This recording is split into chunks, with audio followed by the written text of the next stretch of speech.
लेकिन विजय लक्ष्मी, आपसे अपडेट ये जानना चाहेंगे कि अभी कितने देर तक ये सुनवाई चलेगी, क्योंकि फिलहाल दोनों ही पक्षों ने एक हफ्ते का वक्त कोर्ट से मांगा है अपना जवाब पेश करने के लिए।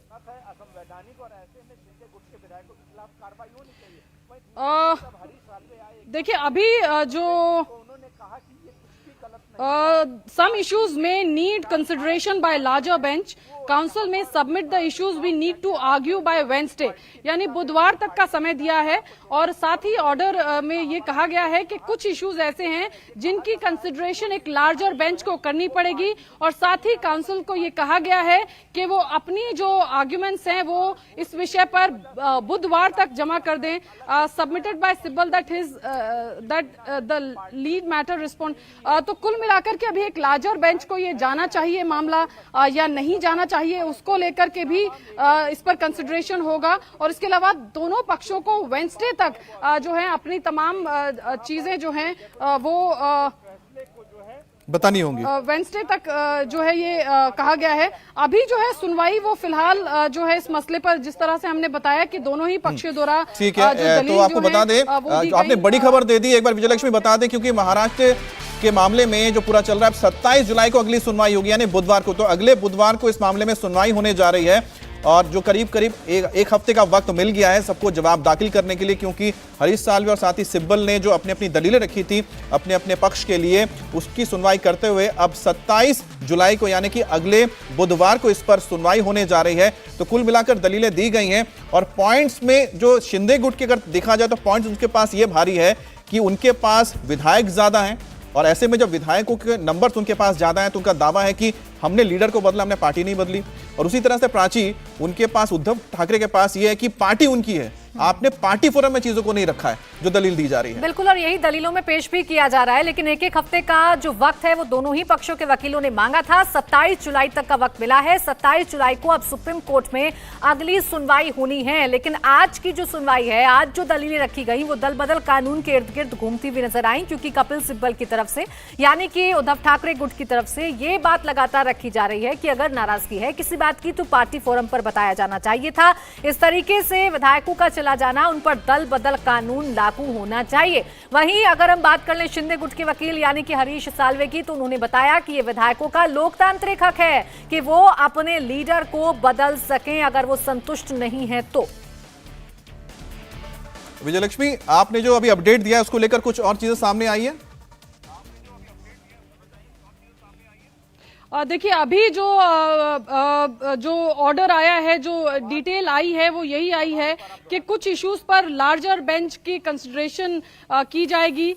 सम इश्यूज में need consideration by a larger bench. अच्छा, मुझे लगता है कि आपने शायद वो अपडेट जो भेजा, हम जरा दर्शकों को बता दें। तो विजय लक्ष्मी, आपने जो नया ताजा अपडेट बोला है, शायद 1 अगस्त को अब अगली सुनवाई होगी। हाँ, इस मामले में गोनिका अब 1 अगस्त को सुनवाई होने जा रही है, ये अपडेट आया अभी शायद। जी जी बिल्कुल, बुधवार तक सभी को रिप्लाई फाइल करना होगा। दोनों पक्षों को अपना अपना जवाब और विस्तार पूर्वक जवाब देना होगा। जो जो चीजें वो कोर्ट में कहना चाह रहे थे उन सारी चीजों को एक एफिडेविट के रूप में कोर्ट में फाइल करना होगा। और अगली सुनवाई 1 अगस्त को होगी। 1 अगस्त को इस मामले पर की दोबारा लिस्टिंग हुई है। हालांकि अभी भी कॉन्स्टिट्यूशन बेंच कॉन्स्टिट्यूट नहीं किया गया है सीजेआई की तरफ से। अभी जो प्रिलिमिनरी सवाल है उनको लेकर पहले जवाब मांगा गया है कि क्या क्या वो कहना चाह रहे हैं। जो कोर्ट में विस्तार पूर्वक सुनवाई चाह रहे थे उनको एक एफिडेविट के रूप में पहले उनको कोर्ट में देना होगा। उस दिन यानी कि 1 अगस्त को इस पूरे मामले पर डिस्कशन कोर्ट में होगा कि किस तरीके से कैसे कैसे इन मामलों को रेफर किया जाना है, कैसे कैसे ये मामलों की सुनवाई की जानी है। उसके बाद कोर्ट ये डिसाइड करेगा कि कितने जजेस का बेंच होगा, फिर चाहे वो 3 जज बेंच हो, 5 या फिर 7, तो कितने जजों की बेंच इस पूरे मामले पर सुनवाई करेगी, ये उसी दिन डिसाइड होगा। अभी फिलहाल इस पूरे मामले पर 1 अगस्त की अगली तारीख टली है।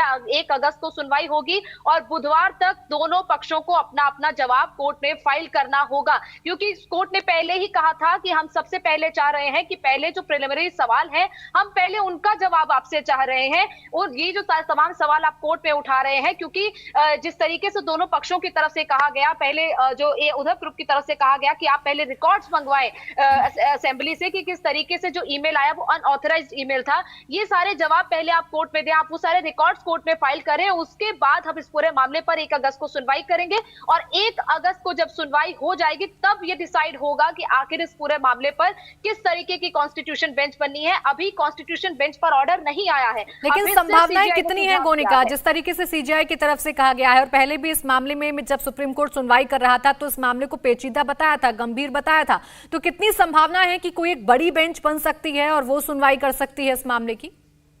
देखिए, मामले की गंभीरता को देखते ही कोर्ट ने पिछली बार भी सुनवाई में ये कहा था कि हम इसको लार्जर बेंच को देंगे, कॉन्स्टिट्यूशनल बेंच इसकी मामले की सुनवाई करेगा, और आज भी कोर्ट उसी स्टैंड पर है।